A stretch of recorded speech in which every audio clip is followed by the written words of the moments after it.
పరిశుద్ధ వాక్యమును ధ్యానించుతున్న మీ అందరికీ ప్రభు యేసు నామమున వందనాలు. ఈరోజు మనము ధ్యానాంశముగా అపోస్తులుడైన పౌలు హెబ్రీయులకు రాసిన పత్రిక 4వ అధ్యాయము 16వ వచనం నుంచి మనం చూద్దాం.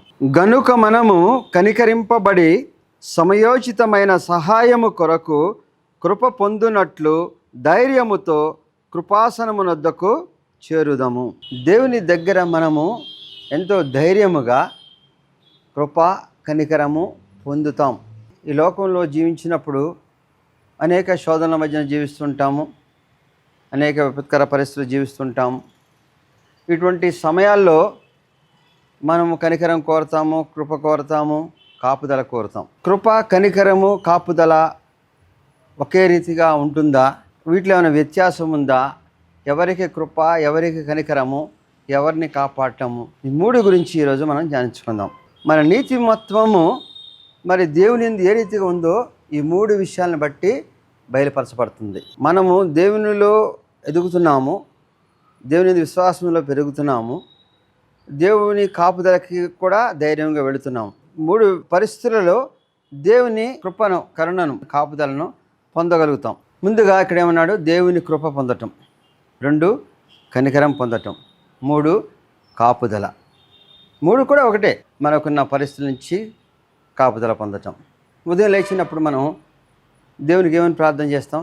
దేవా నీ కృపతో మేము ఇంకొక రోజు చూడగలిగిన భాగ్యం దయచేస్తున్న మొదలు పెట్టి మనం ప్రార్థన చేస్తాం. ఏ విషయాల్లో దేవుని చేత కాపాడబడుతున్నామో దేవుని కృపకు కృతజ్ఞతలు చెల్లిస్తూ మనం ప్రార్థన చేయాలి కూడా. చాలా సందర్భాల్లో కనుకరించు దేవా అని కూడా ఎంతగో అర్థధ్వనితో మనం దేవుని అడిగే సందర్భాలు ఉంటాయి. మరి కృప ఏంటి, కనికరం ఏంటి?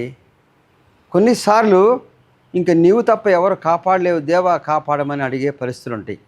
కాబట్టి ఇవి 3 కూడా 3 సందర్భాలలో మన యొక్క నీతిమత్వాన్ని బయలుపరిచేవిగా ఉంటాయి. ఉదయం లేకగానే మనం దేవుని ప్రార్థన చేసినప్పుడు ఏమంటున్నాం? కృపతో.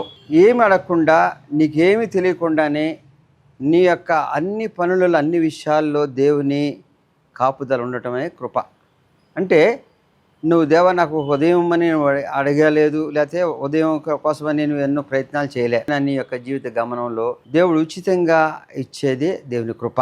అంటే మనం ఈ స్థితిలో ఉన్నామంటే అది దేవుని కృప. దేవుని కృప పొందగలిగిన వాళ్ళు ఎంతమంది? ఎవరైతే దేవుని యందు మరి విశ్వసించి ఉన్నారో వారు మాత్రమే దేవుని కృపను పొందాలి. అయితే దేవుడు ఎంతగానో ప్రేమించాడు కాబట్టి ఆయన ఉచితమైన కృపను దయచేస్తున్నాడు. మన నీతిమత్వాన్ని బట్టి ఆ కృపను పొందగలిగితే మనం దేవుని ఎంతగానో జీవించినట్లు లెక్క. మనం దేవుని కనికరం గురించి ఎదురు చూసామంటే మనం ఎక్కడో త్రోవ తప్పి ఉన్నాం, ఎక్కడో నీతిమత్వంలో లోపం మనం ఉంది. కాబట్టి దేవుని కనికరం గురించి ఎదురు చూస్తున్నాం.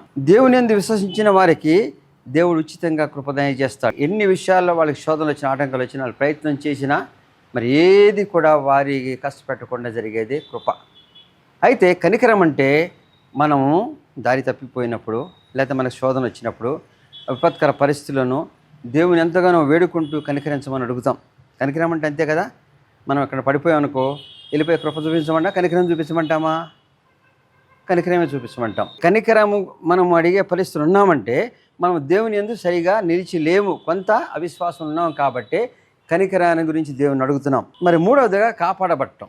కాపాడబడటం అంటే నువ్వు దేవుని అడిగితే కాపాడుతున్నాడో, దేవుడే నిన్ను కాపాడి తన యొక్క అనేక మంది నిమిత్తము నిన్ను కాపాడటం జరుగుతుందన్నమాట. ఈ రకంగా మనకి కాపుదల 3 విధాలుగా 3 సందర్భాలలో మనం చూస్తూ ఉంటాం. దీన్ని బట్టి మన నీతిమత్వం ఎక్కడో తెలిసిపోతుందన్నమాట. అంటే దేవుని యొక్క కృపతో మన జీవితాలు గడిచిపోతున్నాయంటే ఇంకా దేవుని కనికరము, మనం కాపుదల గురించి కూడా అడగని పరిస్థితులు మనకున్నాయంటే దేవుని ఎంతగానో మనం ఎదిగినట్లు లెక్క. వచ్చిన ఆపదను గ్రహించకో, ఆ సమయంలోనూ వెంటనే నీకు సహాయం లభించి దాని గురించి నువ్వు ఎటువంటి శోధన పడకుండా కాపాడబడటమే కృప అంటే. అంటే దేవుని కృప ఉన్నప్పుడు నువ్వు సమస్యల శోధనలో పడి కొట్టుకుపోవు. యాక్సిడెంట్ జరుగుతున్న సమయంలో నువ్వు ఊరిని అట్లా దిగి వెళ్ళిపోగలిగిన పరిస్థితులు ఉన్నాయంటే నీ దేవుని కృప ఉంది. పడిపోయాడు అనుకోండి, పడిపోయినాక ఏం చేస్తారు? తీసుకెళ్ళి ఆ గాయాలు తగిలి గాయాలు మాన్చమని దేవుని అడిగితే కనికరించి మన యొక్క గాయాలు మాన్పితే అది కనికరం.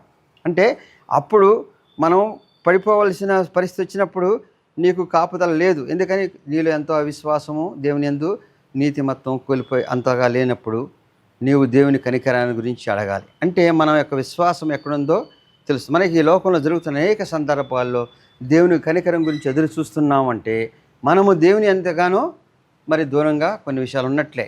దేవుని కనికరం గురించి ఎదురు చూస్తున్నా అంటే కనికరిస్తాడు, నీలో ఉన్న విశ్వాసాన్ని బట్టి, నీలో ఉన్న దేవుని నీతిమత్వాన్ని బట్టి. అయితే అది పూర్ణ హృదయంతో, పూర్ణ మనస్సుతో వాక్యం చెప్పబడుతుంది కదా. అటువంటి దాంట్లో కొంత ఏదైనాను లోకానుసారమైన జీవితంలో మనం అప్పుడప్పుడు తప్పిపోతున్న విషయాల్లో మరి అటువంటి సమయంలో దేవుని కృప మనకి లేనప్పుడు మనం పడిపోతే ఆ గాయాలు కానీ అవి కానీ పడి వాటి నుంచి బాధపడుతూ, ఆ శ్రమ పొందుతూ, వాటి నుంచి కనికరం కోరి పరిస్థితులన్నింటినీ కూడా మార్చుకునే ప్రయత్నము కనికరం. అంటే ఎవరైతే పాపంలో పడిపోతే, పాపంలో ఉన్నారో మరి వారికి వెంటనే దేవుని యొక్క కనికరం కృప కావాలంటే ఆ పాపా నుంచి ప్రాయచిత్తంగా కొంత లోకంలో చేయవలసింది ఉంటుంది. ప్రాయచిత్తం చేయటమే కాదు, దేవుని అడిగి తన యొక్క పాపం గురించి మాట్లాడి కనికరం పొందగలగటం రెండవదిగా. మూడవదిగా మనం చూస్తే కాపాడబడటం. కాపాడబడటం అంటే నీవు దేవుని యందు నిలిచావు, నీతి క్రియలు చేస్తున్నావు కాబట్టి నిన్ను దేవుడు కాపాడుతున్నది విశ్వాసంతో కొన్ని మంచి కార్యాలు చేసేస్తే దేవుడు వారి అన్ని కార్యాలు కూడా ఏమీ శోధన లేకుండా కాపాడబడే పరిస్థితి వస్తుంది.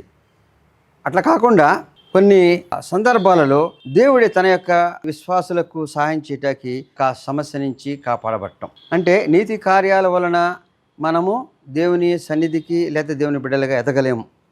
అంటే నీతి కార్యాలు లోకంలో మనల్ని జీవించడానికి కొంత వెసులుబాటు కల్పించేవి, కానీ యేసుక్రీస్తునందు విశ్వాసం మాత్రమే దేవుని బిడ్డగా నిలుపుతుందన్నాడు. యేసుక్రీస్తునందు విశ్వాసం అంటే ఏంటి?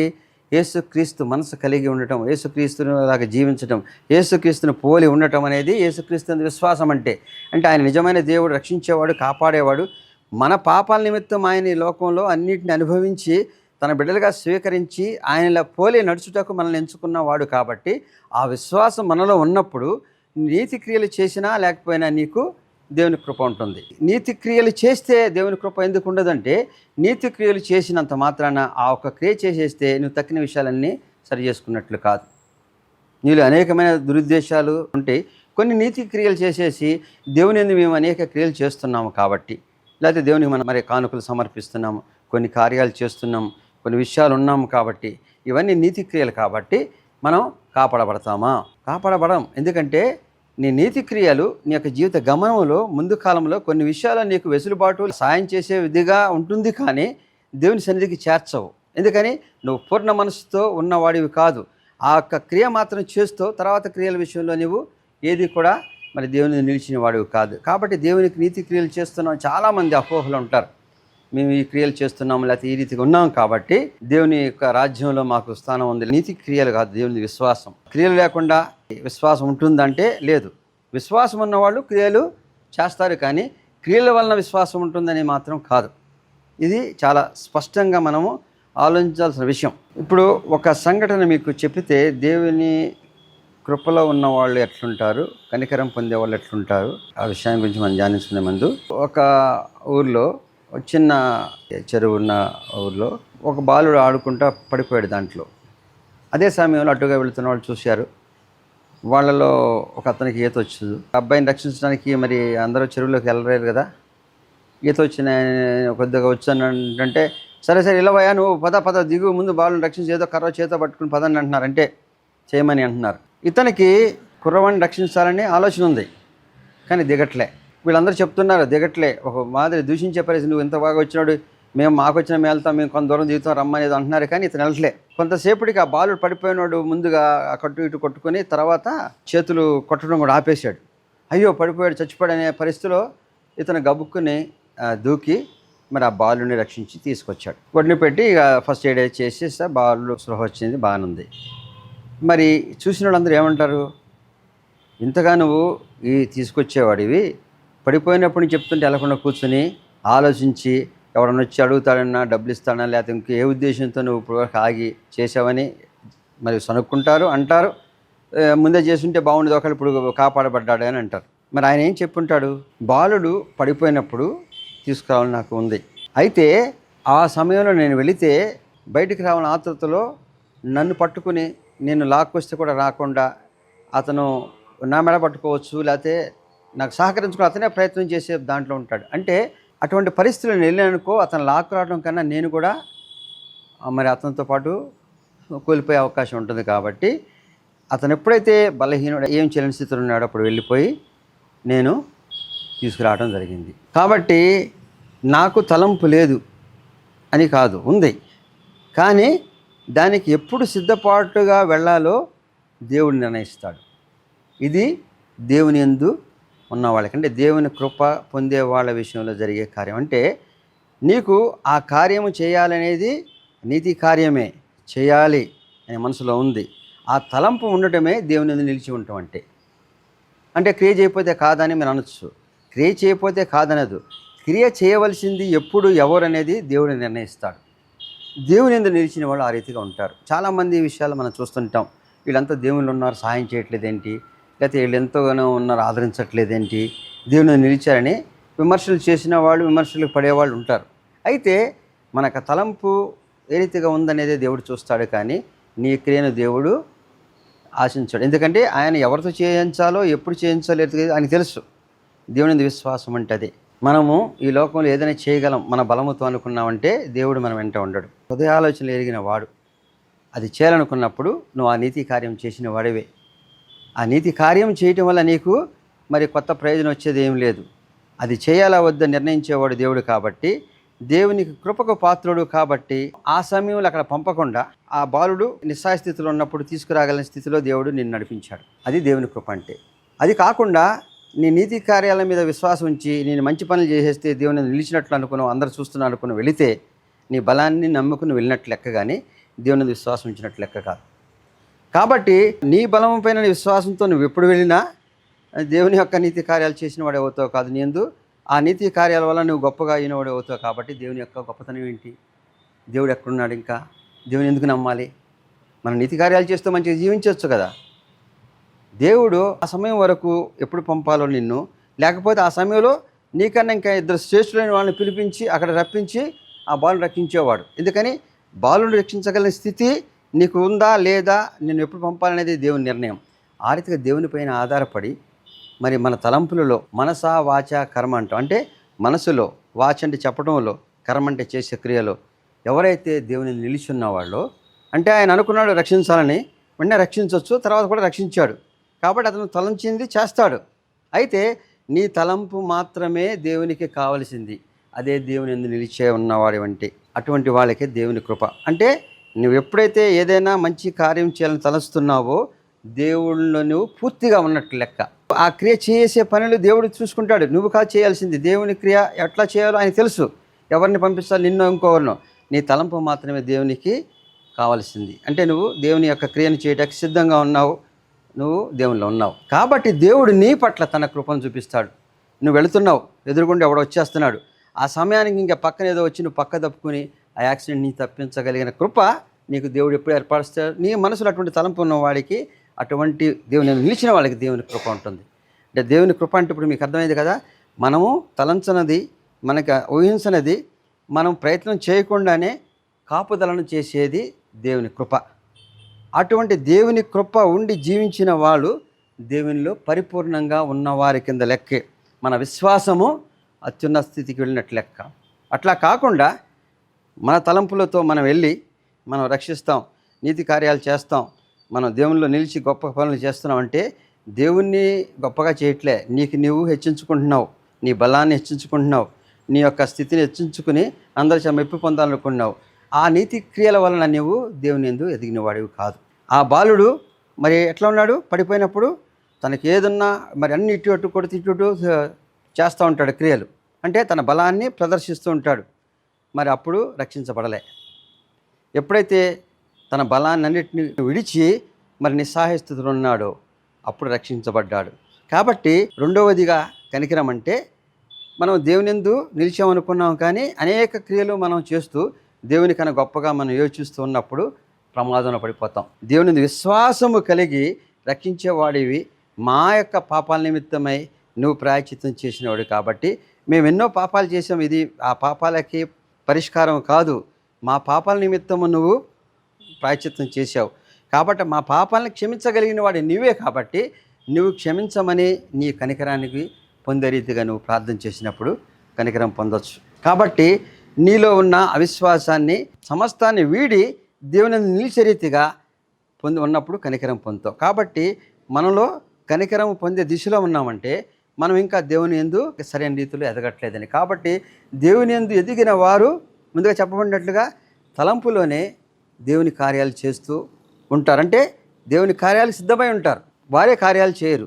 కార్యాలు చేయించవలసింది, దాన్ని నిర్దేశించవలసింది దేవుడు. నిన్ను ఎప్పుడు ఊహించుకోవాలో ఆ రీతిగా దేవునిపై ఆధారపడి జీవిస్తారు.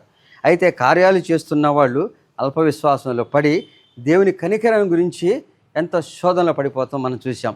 బాలుడు ఆ రీతిగా పడిపోయినాక తీసుకొచ్చినాక రక్షింపబడ్డాడు. కాబట్టి మనం కూడా శోధనలో పడినప్పుడు ఎంతగానో మనం అనేక రీతిలుగా క్రియలు చేస్తూ అనేక ప్రయత్నాలు చేస్తూ దేవుడు మాకు సాయం చేయట్లేదని దేవుని దూషిస్తూ మనుషులను దూషిస్తూ మనకున్న బలాన్ని శక్తిని ఉపయోగించి సమస్తము విషయంలో మనము యొక్క పరిస్థితి నుంచి బయటపడినప్పుడు దేవుడిని అడుగుతాం, దేవా మా ప్రయత్నాలు వ్యర్థమే, లేకపోతే మాకున్న బలం తక్కువే, మాకున్న జ్ఞానం తక్కువే, మాకున్న బలగం తక్కువే, సంపద తక్కువ, లేకపోతే ఇవన్నీ కూడా మాకు కనికరం చూపించేవి కాబట్టి ఈ యొక్క ప్రయాసలో నీ కృపను దయచేయి, నీ యొక్క కాపుదలని నీ కనికరం దయచేయమని మరి ఎంతగానో దేవుని ఎందుకు అడుగుతాం. అంటే నీలో మార్పు వచ్చి దేవుని అడిగినప్పుడు దేవుడు నిన్ను కనికరించే రీతిగా ఉంటావు.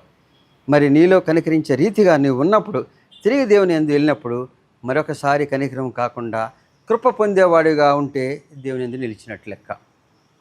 మూడవది కాపాడబడటం. మనం నీతి క్రియలు చేస్తూ దేవుని యందు ఎదుగుతూ ఉంటాం. వీటి వలన మనం రక్షించబడుతున్నామనే ఉద్దేశంతో మనం ఉంటాం. అనేక సందర్భాలు రక్షించబడుతూ ఉంటాం. ఇవన్నీ మన నీతి క్రియల వలన అనుకునే సందర్భాలు ఉంటాయి. నీతి క్రియలు నిన్ను కాపాడేట్టు చేస్తాయా? మరి నీతి క్రియలు దేవుని రాజ్యానికి తీసుకువెళతాయా? నీతి క్రియలు దేవుని రాజ్యానికి తీసుకెళ్ళవు. ఎందుకని?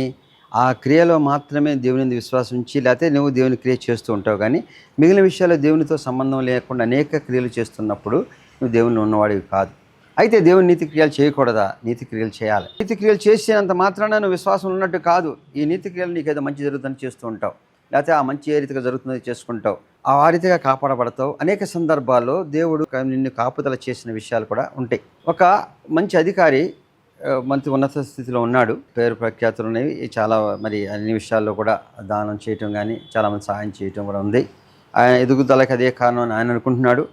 మరి అందరూ కూడా అనుకుంటున్నారు చాలా మంచి కార్యాలు చేస్తుంటాడని. మరి ఆ మంచి కార్యాలతో పాటు అనేక కార్యాలు చేస్తూ ఎదుగుదలకి అది ఒకటే సరిపోదు, చేసి పెద్ద హోదాలో ఉన్నాడు. ఆయన ఇంటికి ఒకరోజు ఆయనకి దూర బంధువులు ఎవరు వచ్చి ఆ సమీపంలో జరిగే ఒక ఇంటర్వ్యూలో మరి ఈయనకి అవకాశం వచ్చే రీతిగా ఉండాలని కోరి ఈయన్ని సాయం చేయమన్నారు. ఈయన హోదాను బట్టి ఈయన ప్రయత్నం చేస్తే అతనికి అవకాశం ఉంటుంది. అంటే వీళ్ళు అవసరార్థం వచ్చారనుకున్నాడు, సాయం చేయాలా వద్దనే యోచనలో ఉన్నాడు. తర్వాత ఇంకొకరు వచ్చి ఆర్థికమైన పరిస్థితులు చాలా ఇదైపోయి అనారోగ్యానికి గురై లేకపోతే వాటికి ఆర్థిక సాయం చేయమని ఒకళ్ళు అడిగారు. ఇంకొకరు వచ్చి రాజకీయమైన వేత్తలతో కొంచెం పరిస్థితులు సరిగా లేనప్పుడు ఈయనతో చెప్పించి చేయాలనుకున్నారు. మాట సహాయం, ఈయన అధికారం, మూడు కూడా ఉపయోగించడానికి వచ్చారు. ఈయన అన్నీ చూసి అనుకుంటున్నాడు, నేను ఇన్ని చేయగలిగిన కాబట్టి నాకు ఇంత స్థితి వచ్చింది, ఇంత హోదాలో ఉన్నాను, కాబట్టి ఈ క్రియలు చేస్తున్నాను కాబట్టి నన్ను ఇంకా ఇచ్చిస్తున్నాడు. ఈ నీతి క్రియలు ఇంతమంది ఆశ్రయించి వస్తున్నారు, వీళ్ళందరికీ సాయం చేయకపోతే ఏమవుతుంది? ఇంతమంది చేస్తున్నా ఇంకా చేయాల్సిన అవసరం ఉంది, ఇప్పుడు చేసినట్టు చాలు అనుకున్నాడు. అయితే అనుకోకుండా ఆ రోజు ఆయన ఆఫీస్కి వెళ్ళేటప్పటికి ఆయన పైన చాలా బలమైన ఆరోపణలు అందుకునే అభియోగం చేయబడిన విషయం ఆయనకి తెలిసింది. ఆఫీస్కి వెళ్ళినాక ఆ విషయాన్ని చూశాడు. అమ్మో, ఈ యొక్క విపత్కర పరిస్థితిని తప్పించుకోవడం చాలా కష్టం. మరి ఇటువంటి పరిస్థితుల్లో నాకు వచ్చినాయి ఏంటి? ఇప్పటివరకు ఏదో మంచి కార్యాలు చేస్తే వచ్చిన అనుకుంటున్నాను, కాబట్టి ఈ విపత్కర పరిస్థితిని తప్పించుకోలేను, ఏం చేయాలి? ఎంతో యోచనలో ఉండి మరి ఆయన్ని పై అధికారులు ఆ విషయం గురించి ఇంట్రాగేషన్ చేయడానికి మరి పెద్ద కార్యాలయానికి వెళ్ళవలసి వచ్చింది. వెళ్ళవలసి వచ్చినప్పుడు ఈయన విషయాలు చెప్తున్నాడు, ఆయన తప్పిదం ఏంటో లేకపోతే అవన్నీ వాళ్ళు చెప్తూ మరి ఆ విషయంలో ఈయన ప్రమేయం ఏంటో చెప్తూ జరిగిన కార్యంలో మొత్తానికి ఆ విషయాన్ని నుంచి ఆయన స్వల్పంగా ఆ కొన్ని కారణాల వల్ల తప్పించబడి ఆ యొక్క అభియోగంలో కొంచెం ఆయనకి వెసులుబాటు జరిగి వెనక్కి వచ్చేసాడు. ఇప్పుడు ఆలోచిస్తున్నాడు, నేను ఇప్పటివరకు మంచి కార్యాలు చేసి ఎంత వచ్చాను అనుకున్నాను, కానీ ఈరోజు నాపైన ఎంత అభియోగం వచ్చినా తప్పించబడ్డానంటే నా తెలివి జ్ఞానాన్ని బట్టే, కానీ ఈ మంచి కార్యాలు లేకపోతే ఇవి కాదు. అంటే మంచి కార్యాలు కాపాడలేకపోయేవి, ఇవన్నీ కాదు, నా బలాన్ని బట్టే తెలియని బట్లే అనుకున్నాడు. అయితే ఆయనకి ఆ విషయంలో మరి ఏ రీతిగా మరి సాయం పొందగలిగాడు, ఏ రీతిగా అక్కడ తప్పించబడ్డాడు, ఆ రీతిగా అక్కడ ఆ పరిస్థితి నుంచి తప్పించుకుని వచ్చేటప్పుడు మరి తిరిగి వెళుతున్నప్పుడు మరి బయటకు వచ్చి ఆయన వెళ్ళే సమయంలో ఆ ఇంట్రాగేషన్ చేసిన అధికారులు ఒకరు కలవటం, ఆయన సహాయం పొందిన ఆ విద్యను అభ్యసించి వచ్చిన వ్యక్తిగా ఆయన పరిచయం చేసుకొని ఆ కృతజ్ఞత కలిగి ఆయన సహాయం చేసినట్టుగా ఆయనకి కొంచెం హింట్లాగా చేయడం జరిగింది. అంటే ఈయన ఎంతోమంది సాయం చేసిన వాళ్ళలో వాళ్ళు కూడా విద్యార్థి దశలో కొంత సహాయం పొందినవాడే. తిరిగి ఈయన విపత్కర పరిస్థితిలో ఆయనకి సహాయం చేశాడు, అంటే దాని నుంచి కొంచెం వెసులుబాటు చేశాడు. అప్పుడు ఈ విషయం తెలిసినాక ఈయన యోచిస్తున్నాడు, నా యొక్క మంచి కార్యాలు ఏం చేసినాయి ఈ లోకంలో తనకు వచ్చిన అభియోగాన్ని తప్పించగలని, అయితే దేవునిలోకి వెళ్ళగలుగుతాడా? ఇప్పుడు ఆయన పైన ఆశించి వచ్చిన వాళ్ళు కూడా ఉన్నారు, వాళ్ళందరికీ కూడా ఆయన మరి వెళ్ళి సాయం చేశాడు. అయితే వీళ్ళందరికీ సాయం చేశాను, నా పైన అభియోగం తప్పించుకున్నాను, కాబట్టి నేను నీతిమంతుడని దేవుని సన్నిధిలో ప్రార్థన చేస్తే ఆ రాత్రి సమయంలో దేవుడు చెప్తున్నాడు, నీ నీతిమత్వాన్ని బట్టి కాదు, నేను అనేకులకు నిన్ను సహాయం చేసేవాడు ఎందుకు చేశానంటే, నా బిడ్డలు అనేక మంది చేస్తున్న ప్రార్థనలు వారికి సాయం చేసేవాడికి నేను ఎన్నుకున్నాను కాబట్టి నిన్ను కాపాడాను, నీ నీతిమత్వాన్ని బట్టి కాదు. ఎందుకని నీవు మరలా తిరిగి అదే పాపం చేయడానికి సిద్ధంగా ఉన్నావు, లేదా నువ్వు అటువంటి దోషానికి నువ్వు సిద్ధంగా ఉన్నావు, కాబట్టి నీతిమంతుడు కావు. నీ నీతి క్రియల వలన నువ్వు ఒకరు సహాయం చేసినందుకు నీకు సహాయం చేయబడింది, కానీ నువ్వు తప్పించబడలే. అంటే నువ్వు దేవుని సన్నిధికి రావడానికి పరిపక్వమైన స్థితిలో లేవు, కాబట్టి నీకు కాపుదల చేశాను అని దేవుని వాక్యం చెప్తుంది, దానికి గద్దిస్తుంది. నువ్వు చేస్తున్న క్రియలు నీవు లోకంలో వెసులుబాటు కలగజేస్తే దేవుడు తన యొక్క బిడ్డలకు చేయవలసిన కార్యం నీతో చేస్తాకి నిన్ను ఎంచుకున్నాడు, కానీ నీవు నీతిమంతుడు అని కాదు. ఆయన నిన్ను కాపాడాడు. ఈ కాపుదల నీకు ఉండాలంటే ఇప్పుడు నీకు కావాల్సింది ఏముంది? నీవు నీ నీతి కార్యాలు లేకపోతే ఈ యొక్క క్రియలను కాకుండా దేవుని యందు విశ్వాసం ఉంచి ఉన్నప్పుడు ఇక ముందు నీకు ఇటువంటి పరిస్థితులు రాకుండా కాపాడబడతావు. అంటే నువ్వు ఎంతవరకు వెళ్ళిపోయావు? అన్ని విషయాల్లో కూడా కోల్పోయి ఏమైనా చేయగలిగిన పరిస్థితుల్లో నీకు ఉద్యోగ విషయంలో కానీ అధికార విషయంలో వచ్చిన స్థితిలో నుంచి కాపాడబడ్డావు. మళ్ళా తిరిగి అసలు అటువంటి విపత్కర పరిస్థితులు రాకుండా ఉండాలంటే దేవుని విశ్వాసం ఉంచి ఉన్నప్పుడు ఆయన కృపను పొందుతావు. ఆయన కృపను పొందినప్పుడు ఏమవుతుంది? నీపైన అభియోగాలు చేసిన వారు చేస్తాననుకున్న వారికి ముందుగానే అటువంటి చేయకుండా రక్షింపబడే కార్యము దేవుడు తన బిడ్డలపైన చేస్తాడు. కాబట్టి దేవుని కృపను పొందటానికి సిద్ధపడు, అంతేగాని దేవుని చేత కాపాడబడే పరిస్థితులు నీకున్నాయి. అయితే అది నీ యొక్క నీతి క్రియల వల్ల గానో లేకపోతే లోకంలో నువ్వు జీవించిన దాన్ని బట్టి కాదు. నిన్ను దేవుడు కొన్ని సమయాలు ఎంచుకోవచ్చు, లేకపోతే నీతి కార్యాల వలన కొంత నీకు తగ్గించవచ్చు, కానీ దేవుని రాజ్యానికి నువ్వు అర్హుడు కాదు. కాబట్టి కాపాడబడిన నీవు దేవుని యందు కృపను పొందేవాడిగా ఉండాలంటే దేవునిలో నిలిచి ఉండాలి. నీతి కార్యాలు లేకపోతే ఇవన్నీ కూడా నీకు దేవుని రాజ్యానికి నిన్ను తీసుకువెళ్ళవు. కాబట్టి దేవుని యందు నిలిచి ఉండటం, విశ్వాసం ఉండటం అంటే దేవుని కృపను పొందే స్థితిలో నువ్వు ఉన్నావంటే దేవుని యందు నిలిచినట్లు లెక్కే. మరి కనికరం పొందిన వాళ్ళు కూడా ఆ కనికరం పొందిన తర్వాత కనికరం కాకుండా కృపను పొందేవారుగా ఎదిగినప్పుడు దేవుని యందు నిలిచినట్లు ఉంటారు. కాబట్టి దేవుని యందు నిలిచిన వాళ్ళు 3 రకాలుగా దేవుని యొక్క కృపలను పొందినా, మరి మొదటిగా పొందే కృప దేవుని యందు నిలిచిన వారు పొందే కృప. రెండోది కనికరము, దేవునిలో తప్పిపోయి తిరిగి దేవుని యందు మరి రావటానికి దేవుడిచ్చే మార్గం, అవకాశం. కాబట్టి ఆ కనికరము పొందే స్థితిలో మనం ఎల్లప్పుడూ దేవుని, దేవా ఈ కష్టం నుంచి కాపాడు, లేకపోతే ఈ శోధన నుంచి కాపాడు, లేకపోతే మమ్మల్ని ఇక్కడ రక్షించు అని కనికరం గురించి నువ్వు చేస్తున్న ప్రార్థన, కనికరం గురించి చేస్తున్న యోచన అన్నీ కూడా నీ అల్పత్వాన్ని, నీ యొక్క మరి అవిశ్వాసాన్ని, కొంత దేవునిలో లేనితనాన్ని గుర్తు చేస్తుంది. కాబట్టి ఆ కనికరము పొంది నువ్వు తిరిగి కృపను పొందేవాడిగా దేవుని నిలవాలని దేవుడి వాక్యం చెప్తుంది. ఆ రీతిగా నువ్వు కాపాడబడేవాడిగా, అంటే దేవుని యొక్క బిడ్డల గురించి నీకు కొన్ని అవకాశాలు ఇచ్చాడనుకో, దాన్ని బట్టి నువ్వు హెచ్చించబడిన వాడు అనుకోకుండా దేవుని నిలిచి నీ యొక్క కాపాడబడిన దేవుడు తన కృపతో నిన్ను నడిపించేవాడుగా ఉండాలంటే నీవు మార్పు తెచ్చుకుని దేవుని ఎందుకు వెళ్ళాలి. నీ యొక్క క్రియలు లేకపోతే నీ యొక్క అధికారము లేకపోతే ఇవన్నీ కూడా నీ యొక్క దేవుని యందు విశ్వాసం నడిచినవి కావు. ఇప్పుడు ఉండొచ్చు ఆ కాపుదల, రేపు పొద్దున నీకు ఉండకపోవచ్చు. దేవుని కృప నిరంతరం ఉండేది. నిరంతరము పొందే కృప దేవుని నిలిచే వాళ్ళకి మాత్రం ఉంటుంది. నిరంతరము పొందే కృపను పొందేవారుగా మనం ఉండాలంటే దేవుని ఎంత నీతిమత్వం కలిగి ఉండాలి. కాబట్టి మనము ప్రార్థన చేసేటప్పుడు, దేవుని ఆరాధించే స్తుతించేటప్పుడు, దేవా నాకు నీ కృపను దయచేయి అంటే నేను పూర్తిగా నీ యందు ఉన్నానని విశ్వాసంతో ధైర్యముగా కృపాసనము దగ్గరికి వెళతాం. దేవా నాకు నీ కృపను దయచేసావు కాబట్టి ఇవన్నీ ఉన్నాయి, నీ కృపను దయచేసేవాడుగా నేను ఉంటానని ఎప్పుడైతే నువ్వు ప్రార్థన చేయగలిగావో, దేవుని అడగగలిగావో, అడగకుండా కూడా అనేక కృపలను దయచేసే దేవుడు తన కృపను ఎల్లప్పుడూ నీ వెంట ఉంచి నీ యొక్క జీవితాంతము కృపా సమాధానం నీ జీవితాన్ని నడిపిస్తాడు. సర్వశక్తి మిక్కిలి కనికరం గల తండ్రి, మహోన్నతుడైన యేసయ్య రక్షక, వందనాలు తండ్రి.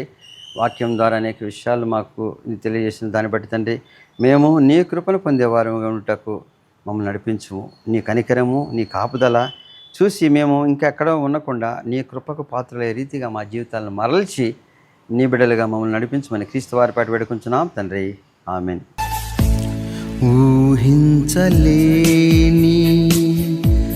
మేలులతో నింపిన నా యేసయ్యా, నీకే నా వందనం.